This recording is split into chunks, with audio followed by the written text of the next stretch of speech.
బ్రహ్మాండమంతయు బొజ్జలోనున్నట్టి బచ్చెపోజ్యము నీకు పెట్టతగునా. When the whole of the universe is in your stomach, is it appropriate to offer the food and delicious items to you, God? సర్వజలములయందు సంచరించడి నీకు స్నానంబు చేయింప సాధ్యమగునా.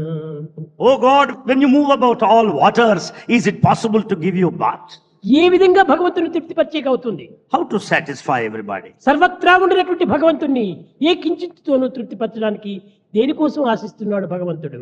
God who is present everywhere, what is that he expects నీ from you? జీవితాన్ని సార్థకంగా గావించుకునే నిమిత్తమై ఆశిస్తున్నాడే కానీ తనకు అభిష్టాలు ఏమాత్రము లేవు. In fact, to sanctify your life, to redeem your life, భగవంతుడు yes, this నిరంతరము desires. ఇచ్చేటువంటి స్వభావమే కానీ పుచ్చుకునే స్వభావం లేదు. God only gives and gives, he never receives. అలాంటి భగవంతుడు తమ జీవితాన్ని భగవంతుడి చేతిలో పెట్టినప్పుడు భగవంతుడే అనేక విధములుగా ఆడిస్తుంటాడు. If you surrender to God, God will play the rest.